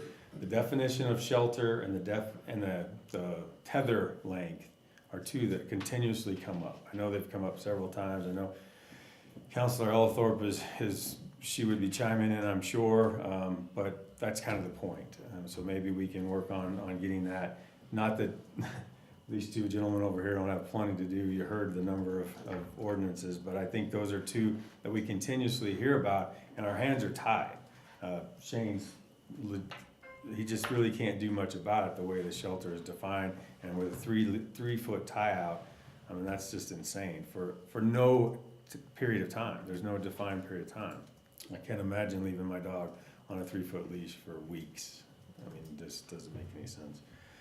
And then the last is the weeds, the trees, the property, and I'm going to show you some pictures if Nita would be so kind of what I call the vision triangle, and this may or may not be familiar to anybody, but it's a pretty big deal. And Shane and I have been actually working on it for a month, and on Monday a certain incident happened. So I wanted to show you some pictures of kind of what we're talking about. And when you go around town, so here's me, I'm at the stop sign. I have a full-size 1-ton pickup. So I have a little extra out there in front, so it's even worse for me. But this is trying to turn onto Prospect from Dennis. And you can imagine what that looks like a lot of times. Kids, schools, teachers, moms, the normal traffic. This is me stop at the stop sign. The next picture, Nita, this is me when I can actually think I see maybe enough to pull out. So imagine me and how much pickup is out in the street right now. The full half of a lane, the front of my pickup's in the lane. So that's vision triangle, and that's about as bad as it gets. The city's really, really tough in several spots because of the triangle, but also because of the lack of sidewalks. So the setback is kind of a mess. So this is kind of a double problem in this particular place. The next photo is the other direction. And a resident who did a really pretty good job, given the circumstances, to change it. So, I mean, there's a very wooded, some of the same setback issues, but the vision triangle is very clear. You can see the stop sign. This is me back at the stop sign again. So this is basically the other side of that first picture. So I think this is our goal, even though that's not perfect, that's at least what I would call in compliance, and I think safe. If I pulled out just ever so slightly from there, I'd feel pretty good about it if I was turning left. I was much more worried about the left look or, that lane, clocking me. So then the next photo is what happened on Monday at this intersection. So that red car was traveling eastbound on Prospect. That's a small SUV, kind of hard to tell from this picture, pulled out. And from all the calculations, that car was not speeding. But the perfect impact of a small car getting underneath the small SUV, barely pushed the SUV. You're probably talking maybe about 10 feet of momentum change, but a significant change in impact. But straight up in the air, the driver of the SUV got her daughter out, stumbled to the curb, passed out. She's okay, they're both okay. In the red car, the driver and the passenger, which was a small child, got that backwards. the SUV had a high schooler with her. She got everybody out through the moonroof, passed out on the sidewalk, and then a small child in the red car. Everybody's okay, but shooken up. 3 went to the hospital, or 3 were transported. So that's a 25-mile-an-hour zone right next to a high school, and then there's just another look at it. So it's a significant problem. We did cite in this particular instance, but the vision, there's 3 things about traffic. They call them the 3 E's. There's engineering, there's education, and there's enforcement. There's no question what the problem is here. So I think it's our due diligence to try to figure out how we can affect that throughout the city, and it's everywhere. You know it every time you pull out of your street. I mean, yours is as bad as any, because they're coming in at 40, 50 miles an hour. This one, at least you hope they're going the speed limit. So yours, Mayor, scares me a lot. Every time I pull out there, I turn right. I don't even drive to the left. I don't care where I'm going. Can you cite the person whose property that is in an accident situation? Well, after talking to the city attorney tonight, we have limited definition of that, but we're gonna try it. We're gonna start with compliance, because I think education and enforcement are 2 of our typical avenues, and then engineering will be up to the homeowner first with their compliance, I hope, because their neighbor is doing a great job right across the street. So hopefully we can say, look, this is what we need more from you because your hedge is higher, longer, and even closer to the road than their trees are. But yes, we're gonna try. If we need to use the hammer, we will. We have a weed ordinance that Mike says we'll give it a run, so if we have to go that route. But we don't have a specific definition of vision triangle or safe vision, whatever you might call it. We do actually, Chief, do have a specification for the sight triangle. I think. But it's not written into the ordinance, so we could add that, I guess. There's no way to It's in cite the for ordinance, it. but it's not charged back to a nuisance. Right. Right now, but that's something that we could readily correct. I mean, I totally agree with the chief on this, and when we have new construction, or people are doing new fences or stuff, it's really easy from my perspective, like, you get a fence permit, here's the side triangle diagram, you gotta do this. We had Thanks, Adam. an individual that they just did a new house on 6th, and I always mess these streets up in Jefferson. So they have a nice fence down there, and there's a 4-way stop, and if you notice, their fence comes up, and then it goes across, and there's a tab there, and that's the actual site triangle, and what it's supposed to look like. Took a little extra work with that homeowner, not that they didn't want to be compliant, but I drove by there on a Saturday, and they had their fence posts were a little too far, so I stopped in and talked to them and said, you remember we had this discussion? They're like, oh yeah, okay, and then they fixed it, and it's, everything about their fence is good, except for their alley side triangles not, but the difficulty historically, I think, is people are like, well, you go down Prospect. Yeah, I think it does need to be tied to a nuisance, because what are you gonna say to someone, it's been that way for 30 years? Yeah, but under nuisances are not grandfathered. Okay, so plant material, fences, those are not grandfathered per se.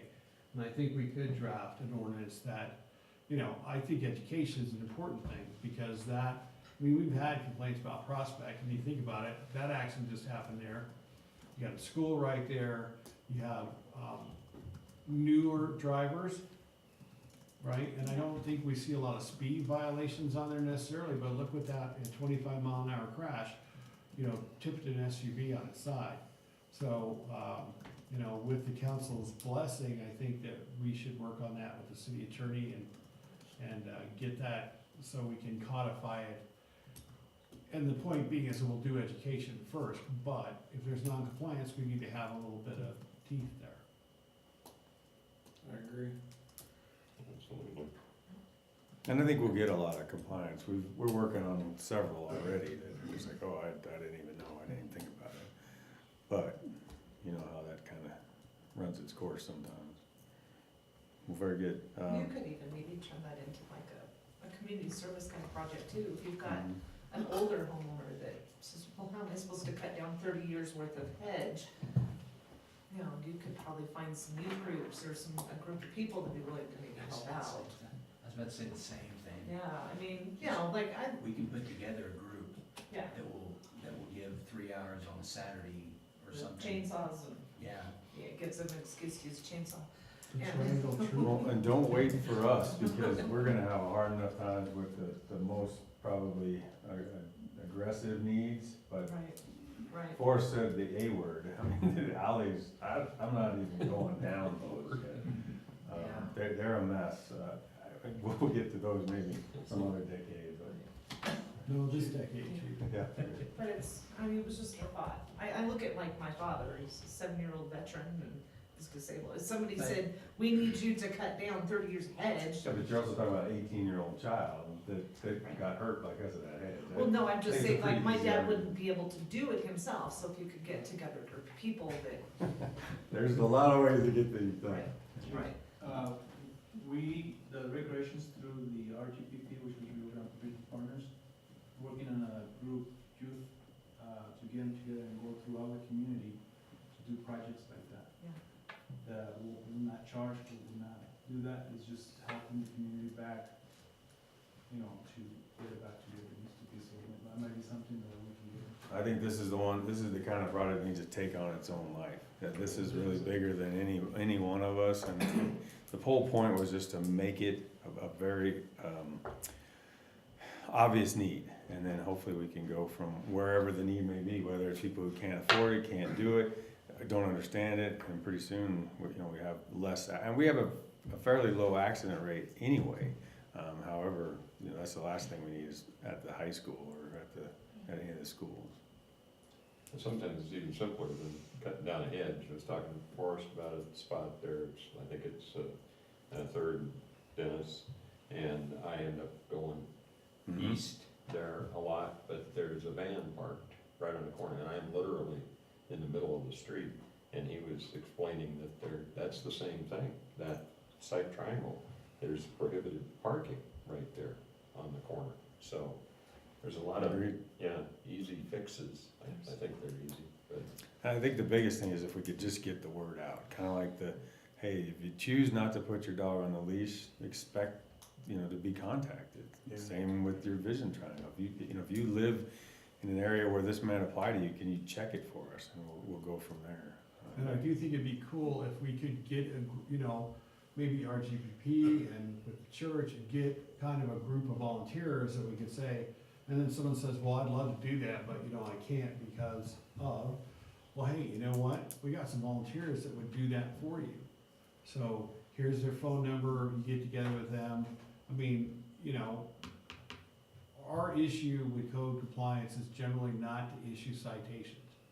Citations go to the people that go, hey, city, I don't care. Not to people that say, hey, I have a problem getting this done because I can't because of, okay.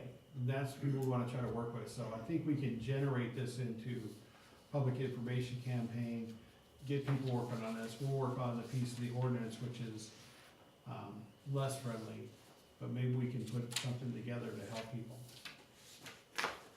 Is it possible to get that triangle definition out through the media and Facebook? Yeah. And just with the note now that school's starting, and, we need to keep our kids safe and our young drivers safe. I really, if we could get something in the newspaper with a diagram to show, and tie it to school starting again, but an actual definition, if people call in and say, I could use some help, and the city provides a list, I'll find people to do it. I really will.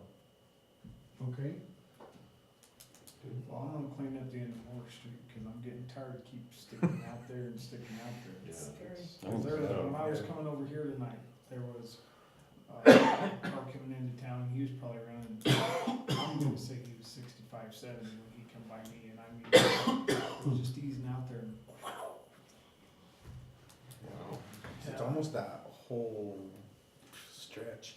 There it is. From the school all the way down. There's quite a bit that needs to be addressed, oh yeah, he went by, quite a bit, and I think the biggest challenge is if it's not written, if it's not in plain words, if it's not on black and white, it's really hard to enforce. Yep. That makes sense. So if you guys can put something together, it's on black and white, I can enforce it.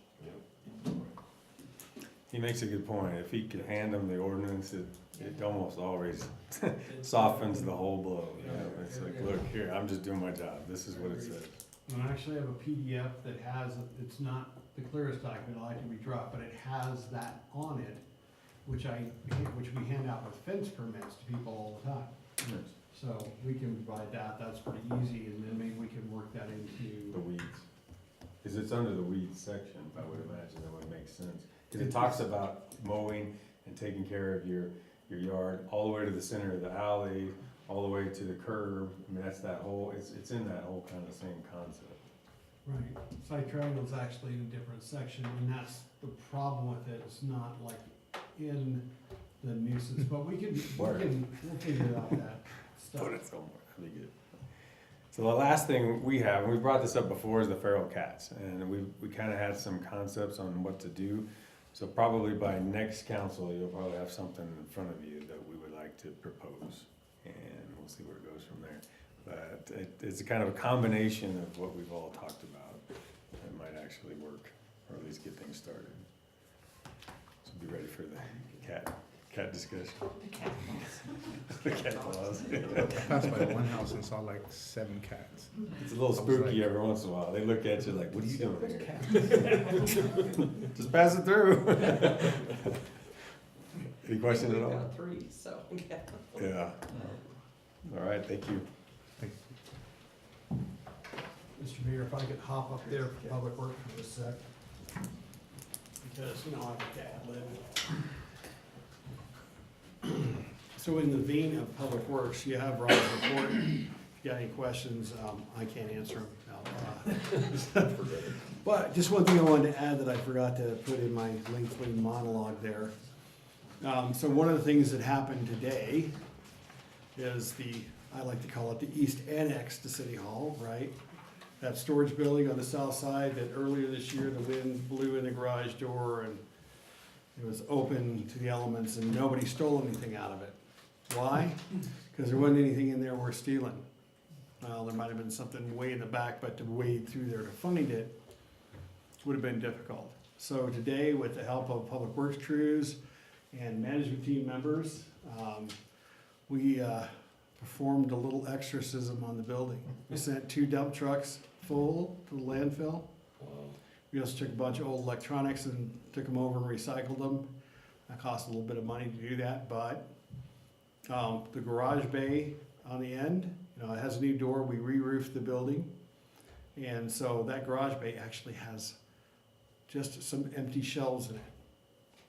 So that one's totally cleaned out. The next piece over, we're actually gonna see if any electricians want to bid on some parts. There's lots of little connectors and stuff and that the city can't use, so we're gonna just throw that out there and see if somebody wants to push, pull, drag away, all that stuff. I mean, it has value, just not to the city. And that piece there was the maintenance shop for the hospital. And when the hospital left, they left behind some stuff that we think electricians could use. We went through the entire length of the building and it's interestingly designed, I'll say. We did talk to the chamber about some space on the north end that they can use, and Linda and Jerry both came over and kind of looked at that, and they were pretty happy with it because they were looking at getting a Connex box, and there's more than enough space for them, along with some storage for recreation, for parks, and for the police department. So it was fun and dusty and interesting, but it's been needed to be done for a while. We found some really interesting dated things in there, and some kind of cool things actually that there were some Harvest Festival cups. Some of you remember we used to have a Harvest Festival. They're actually Coors Light, Monte Vista Chamber Harvest Festival plastic tumblers, and they're like a whole case of them. So I don't know if the chamber wants to retask those as a commemorative or something, but it's like, wow, a whole case of them. Anyway, so we got rid of all that stuff, but I wanted to thank Public Works crews particularly. We did have a truck go down in the middle of all that, but it wasn't a major repair. It was just a clutch linkage, and Chris was able to fix that pretty quickly, so that was good. So in case anyone said, what were all those guys doing out there? Well, we were getting dirty, but We've been planning on doing that for a while, and we got it together today, and, yeah, it was interesting, certainly. And we were able to, we found a bunch of bags of clothes, and we were able to donate those to one of the thrifts. We found some things that recreation could use, that public works could use, so we got some value for us out of it, and a couple trips to the landfill, but, yeah, and now that's gonna be usable space for the city and for the chamber, so we're pretty excited about it, and it didn't cost us much, so. Awesome. Anyway, Awesome. there's my public works ad lib. Thank you, Boris. You're welcome. Nita?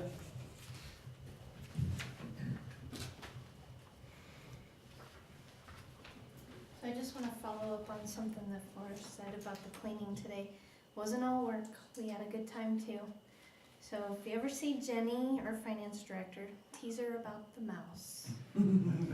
So there was a lot of electronic stuff in there, a lot of computer stuff. And Jenny had been picking over to pick up a board. And Kevin, one of the public works employees, says, "Oh, look at the mouse." She jumped 10 feet in the air and screamed as loud as anybody I've ever heard. And he had a mouse for a computer. So, you see Jenny, give her a hard time, because it was great. It was great. Just heard the word. So, we worked hard, but we all had a lot of fun too. We laughed and had a good time, so we accomplished a lot as a team. So, I just wanted to, my report is in your packet. Just a couple of things. I did attend the the Colorado Municipal Clerks Institute in July. I will be attending that for the next 2 years, and at the end of that 2 years, I'll have my certificate for certified clerk. It's a great event. It's a long event, a lot of hours. We started Saturday morning and didn't finish until that following Friday at noon, 1 o'clock. So a lot of hours, a lot of learning, a lot of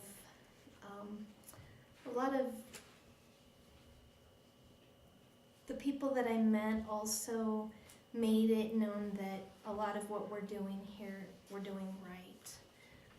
So that was very nice to hear that, just backing that I'm not the only one in this situation. There's a lot of us in the same situation, and we're moving forward.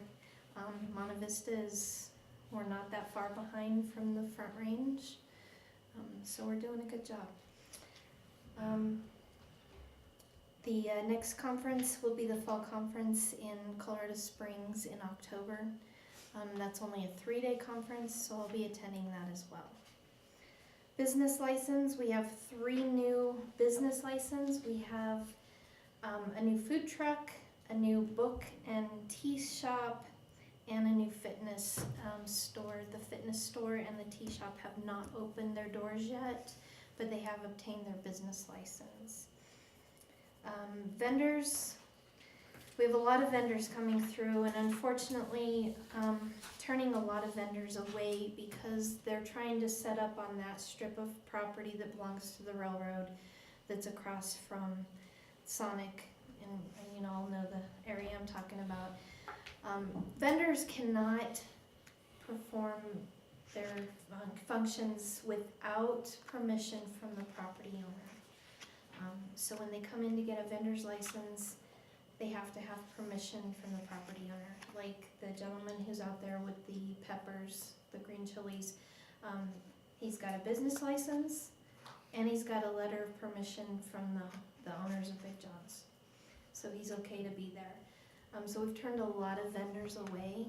So Forrest and myself and Chief and Shane, we're gonna try to get together and come up with a new vendors just something different, because we're turning a lot of people away because of that. Turning a lot of people away who want to have yard sales out there. Yard sales, the definition of a yard sale is to be held in your yard, not on a public piece of property. You have schools and you have churches that get together and have large yard sales, but they're on their property. So we're going to look at that as well, just so we can accommodate the vendors that are coming into town, but also not have a bunch of vendors lined up on that strip of highway causing issues there as well. So we're trying to come up with a plan, and we're hoping to get that. I am going to have it done, not hoping to, I will have it done before spring. So, liquor license, as you know, they're moving right along. A lot of renewals that are coming through, so September, October, November will be the busiest months for renewals. And for the municipal courts, like Mike said, the next couple of months are pretty busy. We are already up to 800 tickets this year, and that's including traffic and code criminal violations. So we just entered our 800th ticket today. So pretty busy. We have collected for the month of June and July, we have collected a little over $20,000 in fees and fines, surcharges, and $1,600 in restitution that's being paid back to the community when a defendant has broken something or stolen something.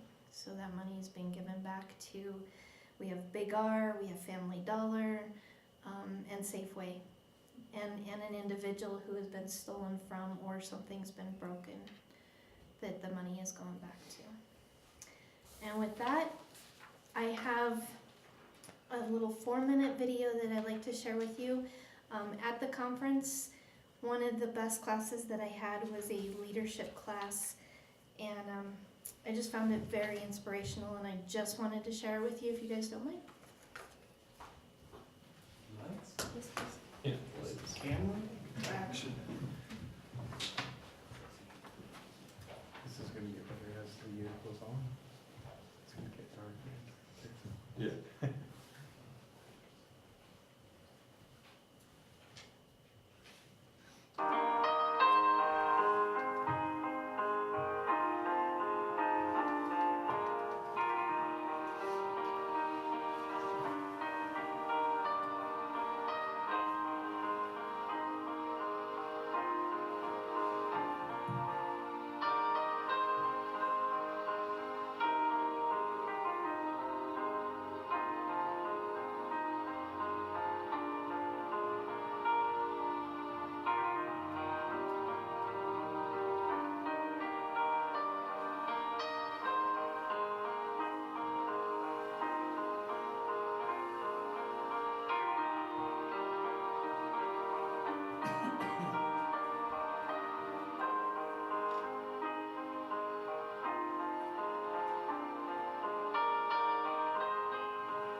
some motivational seminar. So, this class, it inspired me to be a better leader, but it also inspired me to be a better me, and I just wanted to share that with you. All right. Thank you. Sure. It guy. All that, Randy. You're it, and that's it, and that's it. I'm it, and that's it. Well, really cool video. Thank you for sharing. So we have the report in your packet. A couple things I wanted to catch up on. Some things that will probably be coming in next packet. We had interns this last 2 months, interns for the city of Alamosa. So they came along with us here for a couple trips, and with some of their help, we created a port map of City Hall and the police department, which I don't know if you've ever had to do anything in the back of the switch room where you have a bunch of ports and you're trying to figure out where they go, you know, what plug you need to unplug to put a computer on or off the internet. It's really useful to have a map of where those go. So that's going to be a big help for us. So I just wanted to take a moment and thank both of our interns for their work on that. Usual upgrades and maintenance, security, things that we've done. Of course, the Kids Connection project is complete. They are now up and running with the video cameras, DVR setup. I believe that is a project that we talked about a little bit last time, wrapped up at the end of July. Let's see, what else was it? Oh, there was also a power failure here at City Hall. So we, part of, is it an easement? Is that what it's called with Viaro, that they were able to put up a microcell site here, and part of that agreement is that they're gonna run the generator that would power both City Hall and their cell site in the event of a power failure. Well, we had a power failure and the generator did not turn on. So there was a little bit of panic, a little bit of, oh no, what's going on? And I don't know if you've heard a whole building of UPS's, little battery backups that no longer have battery to them. It was a little bit loud. So we did work with Viaro and Excel to figure out what exactly happened there. That was mostly done through Jim, so I don't know the fine details of that, but I do believe that they are working towards a solution, something to find out that, I don't know if it was parts that need to be replaced, but they are going to restore that capacity so that if another power outage does happen, that generator will come on and restore power to City Hall. So other than that, I think everybody else has said it. National Night Out was a ton of fun. Got to fly the drone, which is always exciting for me. We worked with the Alamosa Parks and Rec. We were able to get the sound system for that night, so we did a little bit of running the sound. Overall, great experience. So, but unless there's any questions for me, that's basically all that I have. Wi-Fi, sir. Yes, Wi-Fi. How could I forget Wi-Fi? That will show up in this month's report as well. We are, of course, one of the back end things that we're doing is trying to consolidate and build the security of our network. What we're able to do is separate we have a separate internet connection for publicly available Wi-Fi. So that's going to run through a totally different pipe. It's going to be completely separated from the business network. Of course, we already had security in place through our firewall and through our access points that there should be no crossover in traffic previously. There is now absolutely no crossover in traffic, as they are two independent lines with absolutely no crossover. So not only does that help with security, but that also helps with the services that we could provide. With that, we're able to put 4 additional access points throughout City Hall, including 2 outdoor access points that provide wireless internet for free. So if you look at your phones or any devices and see Monte Vista public Wi-Fi, you will attach to that. There's no password. It will bring you to a splash page that has terms and conditions. Basically, this is provided free. There's no warranty. Do not use this for anything illegal, and you can proceed to use free Wi-Fi. So we found that we're able to get some of that signal out at the park for National Night Out. So some of our systems of music was ran off of that internet connection. So we're pretty excited to expand services that we can provide to the public. And kind of far out there into the park. Yeah, so we have 2.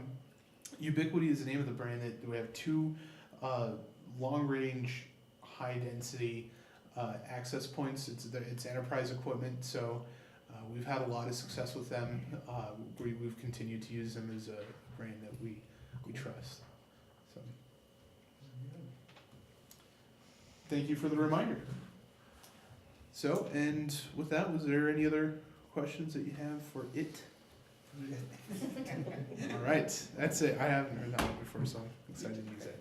All right, thank you very much. Thanks. Thank you.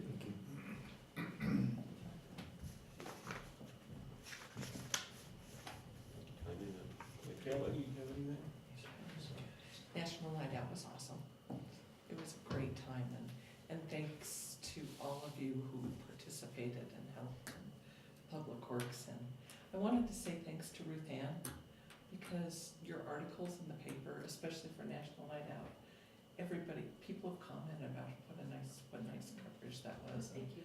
And the photos, and we really appreciate that. It was fun to be there. I'm It's glad. fun to watch all the mayhem. And Crime Stoppers remind people that school's starting on Monday. And so please be careful of the little kiddos out there and all the bus stops and all of that. I think that's it. Victor? Sounds like National Night Out was a ton of fun. I apologize I wasn't able to make it. I had some personal matters with my mom that are just not very pleasant right at the moment. But I wish I could have made it. Sounds like it was fun. So Gary wished he could have made it too.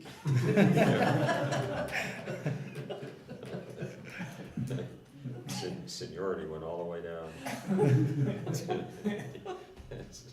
Where's our mayor pro tem? Gary, you have anything?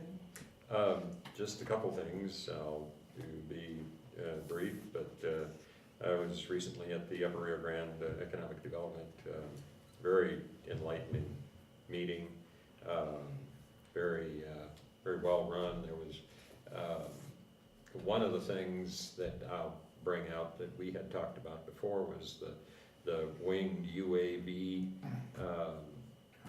testing, and they didn't really get into talking about building and that kind of thing, but that has been moving along and is very close to being a very big part of the economy here in San Luis Valley. It's just the perfect location as far as elevation, as far as weather, as far as just the open space, a lot of things that enter in. But Randy Wright, actually Marty Asplin, working diligently on that, and a number of other things. The featured speaker at the URGED was Ron Douglas, so that always adds a little color to the meeting. But he had some very good things to add, and it was very informative. The second annual economic summit down at Adams State was at that. You heard a lot about that already from Forrest, and especially in relation to these opportunity zones. So I won't go into a lot of that. Starting about the veteran community in the valley. I started a while back, this actually was late last year, started working with a veteran here in town that had lost his benefits and that kind of thing.